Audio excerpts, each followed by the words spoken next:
밑에 하부에도 습기로 인해서 페인트가 떨어지고 있습니다. 조치할 겁니다. 이쪽에는 크랙이 있습니다. 크랙도 다 메꿀 겁니다. 이제 현관 전실 입구로 가서 확인해 보도록 하겠습니다. 현관 전실입니다. 네, 벽에 크랙이 있습니다. 길게 쭉 되어 있습니다. 네, 이쪽 벽에는 콘크리트 못을 박아놨습니다. 2개입니다. 빼어내고 퍼티 메꿈 할 것입니다. 그 다음에 이쪽에 문 앞에는 누수로 인해서 페인트가 부글부글 끓고 있습니다. 싹 긁어내고 약품 처리한 다음에 하자 없게끔 시공을 할 것입니다. 준비를 어떻게 해야 될지 현장에 들어와서 제일 처음에 보고 있는 겁니다. 그리고 오늘의 다른 또 작업이 있습니다. 네, 보고 계시는 친환경 페인트 칠을 이용해서 친환경 페인트를 이용해서 기계 에어리스 작업을 통한 거실 등박스를 칠을 할 겁니다. 사각형이죠. 페인트 칠을 하기 위해서 컴프레시. 안녕하세요. 오늘은 단성 코트 작업 왔습니다. 작업 현장을 둘러보고 필요한 조치들이 뭐가 필요한지 살펴보도록 하겠습니다. 이쪽은 주방 베란다입니다. 한번 살펴보도록 하겠습니다. 벽 금가고 깨지고 못 박혀 있고 기타 등등 없는가, 곰팡이 같은 것들 찾아보는 겁니다. 특이사항 없습니다. 샤시 밑에 실리콘이 오래돼서 크랙이 갔습니다. 네, 이거는 다시 실리콘으로 떼우면 됩니다. 이쪽에도 똑같이 이렇게 크랙들이 쭉 갔습니다. 저 위에도 크랙이 갔습니다.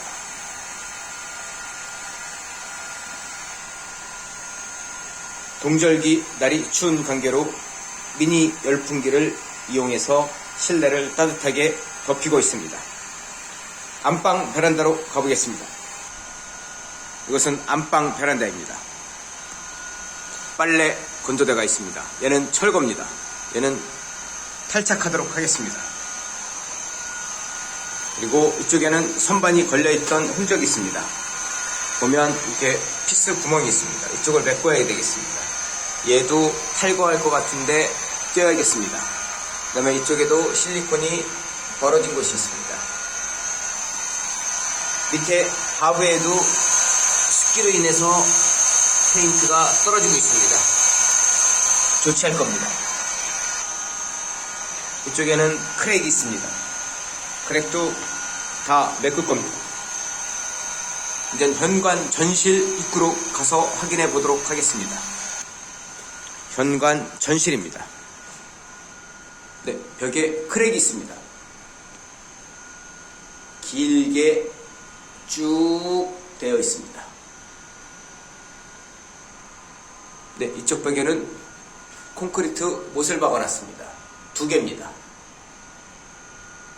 빼어내고 퍼티 메꿈 할 것입니다. 그 다음에 이쪽에 문 앞에는 누수로 인해서 페인트가 부글부글 끓고 있습니다. 싹 긁어내고 약품 처리한 다음에 하자 없게끔 시공을 할 것입니다. 준비를 어떻게 해야 될지 현장에 들어와서 제일 처음에 보고 있는 겁니다. 그리고 오늘의 다른 또 작업이 있습니다. 네, 보고 계시는 친환경 페인트 칠을 이용해서 친환경 페인트를 이용해서 기계 에어리스 작업을 통한 거실 등박스를 칠을 할 겁니다. 사각형이죠. 페인트 칠을 하기 위해서 컴프레셔, 에어리스, 탄성 페인트, 친환경 페인트 작업 도구들을 모두 현장에 위치해 놨습니다. 이제 작업을 설정이 끝났으니까 작업을 시작합니다. 자, 에어리스, 탄성 페인트, 친환경 페인트 작업 도구들을 두 번째, 첫 번째는 이제 현장이 어떻게 되는지 둘러봤잖아요. 두 번째는 이제 이렇게 비닐 모양이라든지 창문 카바링 마스킹 테이프를 전부 다 하였습니다. 그 다음에 안 좋은 부위들을 전부 보충 처리 작업을 하였습니다. 이런 쪽에도 페인트가 탈락된 자리입니다. 첫 번째 영상에 나옵니다. 그래서 퍼트를 마감하고 위에다가 약품 처리를 보강한 겁니다. 2차적인 누수나 페인트, 결로로 인한 탈락을 방지하기 위한 작업을 하고 있습니다. 이쪽 부분에도 기존의 실리콘이 우레탄 실리콘입니다. 실리콘이 오래돼서 삭았습니다. 삭으면 우레탄 실리콘은 지글지글 갈라집니다. 그래서 다시 한번 보강을 해줬습니다. 천정에 있던 건조대는 탈거했습니다. 탈거한 건조대입니다. 요즘은 건조대를 잘 안 쓰죠. 왜냐하면 세탁기, 밑에는 세탁기, 위에는 건조기, 2단 드럼 세탁기를 사용을 많이 합니다. 페인트 묻지 말아야 될 곳에는 비닐 보양을 하였습니다. 이쪽에 수도꼭지도 똑같이 비닐 보양을 하였습니다. 저는 수도꼭지 비닐 모양을 할 때 마스킹 테이프를 사용하지 않습니다. 카바링 테이프를 한 바퀴 삥 돌려서 이렇게 와서 마지막 매듭을 지어 놓습니다. 그 매듭 부분은 항상 접어 놓습니다. 이렇게. 그러면 얘가 비닐에 달라붙지 않았기 때문에 칠이 끝나고 난 후에 비닐을 제거할 때 얘만 잡고 이렇게 다시 빼면 쉽게 빠집니다. 옆에 것도 마찬가지입니다. 이렇게 접어 놓은 겁니다. 접어 놓으면 달라붙지 않습니다. 여기 샤워 수전 거리도 마찬가지로 한쪽을 이렇게 빼놓습니다. 떼기 편하게. 다 동일한 방법으로 수도꼭지를 이런 식으로 전부 작업을 한 겁니다. 빼놨죠? 이쪽에도 여기 이쪽이 매듭이 빠져 있습니다. 이렇게. 그러니까 뛸 때 금방 뛰겠죠? 이러한 작업을 항상 하고 있습니다. 그리고 이쪽에는 방화문 철문이 있습니다. 철문도 안에 들어와서 통을 가져와서 뿌리면 되겠지만 그렇게 하면 이런 끝부분을 정밀 작업하기가 좀 어렵습니다. 그래서 전체적으로 보양을 하였습니다. 위, 중간, 아래 한번 열어보도록 하겠습니다. 열면 이쪽에도 비닐 보양이 되어 있습니다. 위 똑같이 개방형입니다. 밑에 사람도 다닐 수 있고 문도 여닫을 수가 있습니다. 이렇게 작업하시면 페인트 뿌릴 때 상당히 편리합니다. 주방도 준비 작업을 모두 마쳤습니다. 이쪽에 있는 냉장고 위에 있는 선반장도 비닐 보양을 하였습니다. 그 다음에 창가에 있는 샤시 똑같이 보양을 하였고 샤시 쪽에 있는 이러한 실리콘들은 노후됐기 때문에 다시 한번 보충 작업을 해준 겁니다. 이쪽에도 실리콘 똑같이 보충 작업을 해줬습니다. 그 다음에 페인트 묻지 말아야 될 곳 똑같이 도시가스 검침기 비닐 보양했고요. 이런 것들도 콘센트 전부 비닐 보양을 하였습니다. 주방에 있는 보조 싱크대 장도 똑같이 비닐 보양을 해서 페인트가 묻지 않게끔 작업을 한 겁니다. 네, 이번에는 전실로 가보겠습니다. 현관 입구입니다. 여기 전실은 특이하게 현관에 방화문이 2개가 있습니다. 이쪽도 출입구, 이쪽도 출입구입니다. 이쪽은 바깥으로 바로 나가는 길이고 이쪽은 엘리베이터를 탈 수 있는 현관문입니다. 이쪽에도 상당히 안 좋은 자리가 많이 있었습니다. 이쪽에 첫 번째 영상에서 보시면 페인트가 부글부글 떨어진 자리가 있습니다. 그래서 이쪽에도 다 긁어내고 퍼티 작업한 후에 다시 한번 약품 처리해서 보충 처리한 겁니다. 저쪽에도 크랙이 있었는데 크랙을 전부 메꿨습니다. 이쪽 하단부도 똑같습니다. 여기서도 페인트 떨어진 것을 이렇게 막 긁어냈습니다. 예를 들면 페인트가 이렇게 떨어진 겁니다. 똑똑똑 부러지죠? 네. 이런 페인트들을 긁어내고 버티 잡고 약품 처리 보충한 겁니다. 이쪽 벽면에도 상당히 오염이 많이 되어 있었습니다. 그러니까 뭐 물건 같은 것도 넣고 신발에 긁히고.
단성 코트를 뿌리고 있는 겁니다.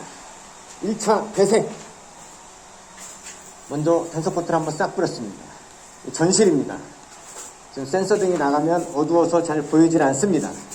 감각으로 뿌리는 거죠. 감각으로 깨끗하게 뿌립니다. 감각이라는 건 뭐냐면 항상 자기가 일정하게 가지고 있는 패턴입니다. 패턴을 가지고 뿌리면 골고루 깨끗하게 나옵니다.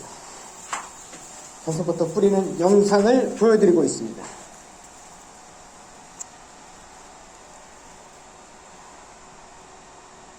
이 전등에는 페인트를 묻히지 않았습니다. 위로 싹 지나갔죠.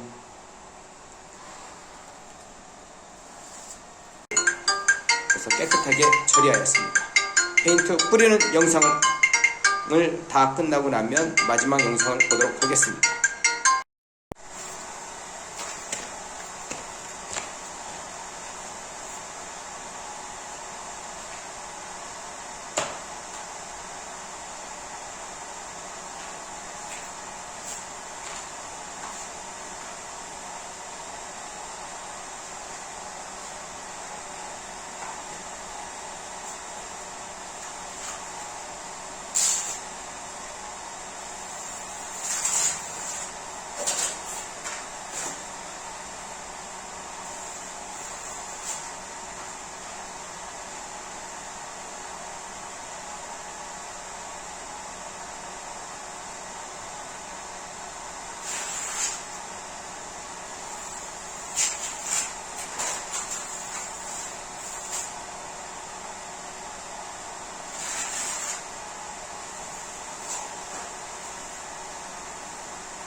작업을 안녕하세요. 부자되는 법 페인트 유튜버입니다.